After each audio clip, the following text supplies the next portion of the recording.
Hello, Hello, I'm Wayne Anthony, and I'm Jude and Savage. welcome to our channel, The Quest. Search for Truth.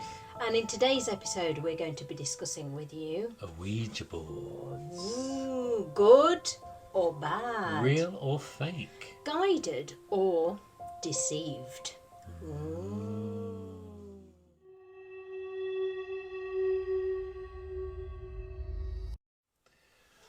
So, what is an Ouija board? This.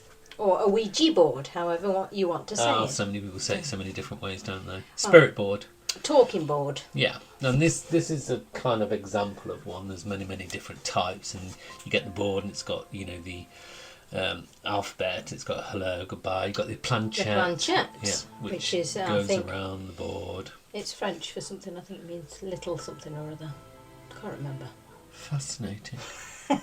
But anyway, so it's I think these predate the talking boards. Actually, I think planchettes or a version of them have been around a lot longer than the talking board themselves. Oh, I It's didn't like know that. automatic writing implements, if you like. Yeah, So I think that 'cause predates the actual board. Automatic writing is where the medium or the psychic or the person that's possessed or is channeling Channeling, darling. channeling, darling, is the modern word, and the channeling the spirit or spirits or the energies of spirits or wherever it's coming from, and that's the writing. And they used a board, and the Ouija board was used for that as well, wasn't it? Yeah. To channel writings, and some famous examples of that. We're not going to bore you with that because you can Google that, so get on with it.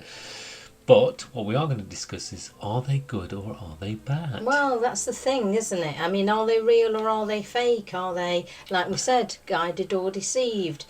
Are they real messages coming in from those that we have loved and lost? Or are we controlling them? Or the intervention from the subconscious. Yeah, I mean, Ideomotor something or other it's called, I think. It's where it's kind of a thing where your muscles are doing things without you realising them doing it. So that's why people believe that it is real, because seriously, I'm not controlling this. Yeah. But subconsciously you are. That's one Well, theory the from subconscious is a skeptics. really strong thing. Yeah. People seem to rule it out a lot, don't they? Yeah, I mean, people say, well, you could argue that is you picking up something Yeah. intuitively anyway. So it's not you intentionally or unintentionally controlling it. You are picking up things from another world. Why can't it be both? Well, who knows? And why do we need a definitive answer, to be I quite don't honest? need it. I mean, but some people do, don't they? I mean, you look at these, of recent times, you've got all these ghost hunting, these paranormal programs, Yeah. and you've got mediums on there and psychics on there that are out and about in historical buildings and haunted locations, and they're often using Ouija boards, Ouija boards, and they're contacting spirits in the beyond. My argument is with that, though, if you're a psychic or you're a medium, why do you need one of these? Well, exactly. What's Surely that you can about? just... Let's get rid of that because it's just annoying. But why do you need one? You're a psychic, you're a medium. That's surely the purest way of contacting a spirit. Why do you need a piece of board to tell you that you're in touch with John Smith, who got hung for doing things with a sheep in 1842? Exactly. And you're a medium. I don't know. I don't get it. But for me, I think. Well, I was raised to believe that Ouija boards are not a good thing. Have you ever used one? I think when I was like 9. Okay. And that was around a friend's house whose mum was very, very into that. And we're talking about the 70s, 1974. Okay. I haven't, and I never will. Don't. So... I think, I asked my father about it once, and I said, well, Daddy, what about Ouija boards? He said, you don't touch them. He said, they're bad news. He said to me, it's like putting a power drill into a 5-year-old's hand, or a hammer, or why would you do that? Why would you give such a powerful tool, and it is a tool, into such an inexperienced hand? I think if you're an experienced psychic or a medium, then fine, you've got dominance, if you like, over the board. And But I yet, think, the irony is, it was marketed as a children's toy. yes, it was. Wasn't It it? was commercially from the 1890s. It was marketed Yeah, as a toy, as a toy. a Now, parlour game. yeah, can you imagine that? Going around to somebody's house and you go, oh, shall we have a board game evening tonight? Yeah, okay. Oh, well, they're over there. Let's, what we got then? Cluedo, Connect 4. Monopoly, because it outsold Monopoly a Yeah. couple of years, didn't it? Ouija board, Or should we Monopoly. contact Granny? Yeah, what shall we do tonight? Oh, that'd be fun. Uncle Ted. Yeah. Let's give him a ring. Yeah, perhaps he can play Connect 4 with us while we... Yeah, was that in the 1899? Probably not. Well, there would have been a version of Connect 4, I'm sure. My concern is, and this is what my father told me, and I believe this to be absolutely true, is that when you use an Ouija board, it's almost like you punch a hole into the next Yeah. place. Because he never referred to it as the spirit world or the world of the dead. He did say the world of the dead actually sometimes, but he always called the afterlife the next place. And what we know is that between this world and the next world there is a void, if you like, a dark place, or just a vast space, and in that space there exists all kinds of creatures. Yeah, so it's not like you're going to use it and go, oh, well, I can hone in on who I want to contact. No. It's like I specifically want to contact my great granny. Yeah. It's, you don't know what's going to come through. And everybody does it at university, don't they? Oh, And everybody's like, university, you have a students' night, or you're around the somebody else's room, and it's like, oh, let's do an Ouija board, and they cut out the letters, and they're making a Ouija board, and it's like, and spirits do come through. That much I'm convinced of. Oh, yeah. So, Wayne, your Ouija boards, although we've talked about the fact that they can be quite dark, people see them as being fun things. I mean, particularly over the last sort of 10 years, they've become like a fun thing to do, haven't they, really? Yeah. They're on every paranormal program that you see on the internet or on YouTube or TikTok or wherever you want to look. They're out there. People using the Ouija boards to contact the dead. Is it fun? I'm not too sure that when you meddle with that world, that's a fun thing to do. It might seem fun at the time, but I wouldn't want to do it. If somebody invited me to a party, not that they were at my age, but if they did and they went, let's get out the Ouija board, I'd be like, yeah, bye. Yeah, me too. I wouldn't touch one with a barge pole. But then why would I need to? Because spirits will come directly to me. Exactly. Yeah. I don't need a. No, it's like using. Thanks. Well, I think it's like using a 1956 telephone. Yeah. And that technology to talk to my mother in Australia. Yeah.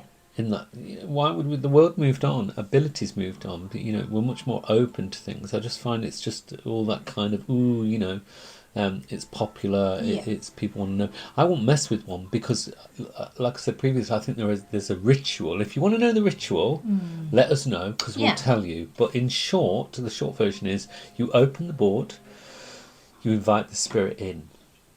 And I think Ouija boards, like I've said previously, are very, very good things. They're very powerful things. If you've got a powerful psychic or a powerful medium that's using it, when you've got an idiot using it, which most people that use it are idiots, to be honest with you. Inexperienced. Let's have some fun. Yeah, inexperienced. Then you're in danger. Yeah. You're in danger, girl. You in danger, girl. You're in danger. But be careful because it punches a hole straight through to the next world. It's the quick route to getting answers, to contacting the dead. So when you open the board, you've got to be careful because the spirit will come through and he'll be like, hi Jude, I'm your granddad. Yeah, but is it? You'll be like, oh, hi granddad, how are you? And he's like, I was really happy to see you at your reunion recently. But there are rules that bind the dead. Yeah. And ask us if you want to know about that. Yeah, so a spirit asked in truth must reply in truth. Always. It is forbidden that it cannot do so. So you will ask the spirit, are you my grandfather? And it will usually say, if it's a trickster, it will usually say, I love you, granddaughter. You're looking beautiful right now. Avoidance. And you'll think immediately, oh, it is my granddad. That really shows the experience of knowing the questions to ask, doesn't it? If you are going to be foolish enough to use one, it's having that experience to use it, to ask the right questions. The right questions. So you have to be very, very specific. Yeah. Are you or are you not my grandfather? Whatever his name is, and it will has to reply in truth. Yeah. But it will try to avoid that. It will say, oh, you looked great in your wedding dress when you got married. I was so proud of you. Are you? Or I ask you in truth, you must reply in truth. Are you or are you not my grandfather. And if Yeah. it's an evil spirit, demonic spirit, whatever you want to call it, it will go like that. Because it's unable to answer that Suddenly question. stops. And is it true that you should always close down the board Yes. as well? You So, because I don't think people know that either. I think they think, oh yeah, I'm bored with it now, let's put it away. But you're not actually properly closing it down. Well, when you start the Ouija board, in short, you always say, I invoke and call upon the spirits that dwell on human needs. And then you take the glass or the planchette and you place it down on human needs. That's the key here. And then when the spirit does come through and it's like it spells out your name or whatever it is, you ask it in truth. Are you in truth who you claim to be? And like I say, spirit asked in truth must reply in truth. Yeah. Otherwise it will avoid that, or it'll go off the disappear. table, or it'll, lots of weird things happen. Yeah. And when you close down the board, you have to say, I now let you go, thank you for communing with us, I now release you back, or I let you go. Not that you've captivated it or captured it, it's just that you in your world, me in mine. Yeah. Goodbye, and it must say goodbye before Yeah. it leaves. Because there are demonic spirits out there. It's very naive to think that we are the only spirits out there. There are many different types of spirits in the universe, from angels and archangels right down to elementals. And we're somewhere in the middle. Yeah. And do you know where the word Ouija came from? Supposedly? Somebody Italian? Well, apparently, I don't know if this is true or not. Hey, Ouija.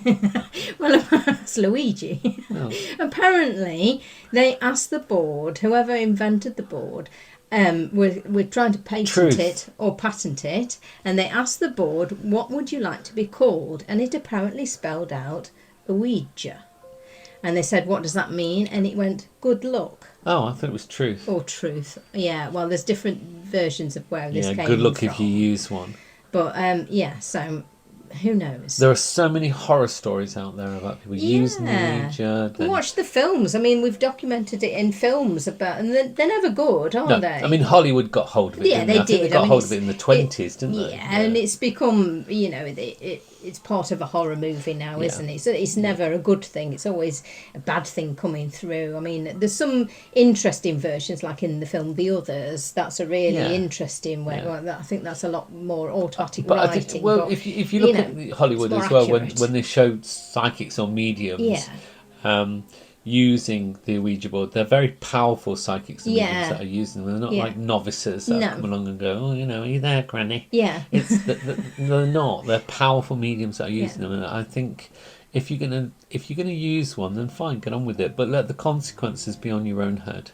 Yeah, so listen, if you have used an Ouija board, or you know somebody who has, then tell us your comments and what you think. Do you think they're good? Do you think they're awful? Would you use one? Have you used one? Would you never use one? Let us know what you think. Just to add the last note to this, when you use an Ouija board, you open a light. Some people will say portal, but I'm sick of hearing people go, portal, it's a portal. Shut up. But you do, in a way, and it's a light, and anything out there, good or bad, indifferent, sad, depressed, happy, I don't know, they're going to head towards that light. They're going to see when they head towards that light, and they're going to use whatever. It. No. Be very, very careful. Yeah. Because there are 1,000 stories out there of the things that have happened that have not been good in the end.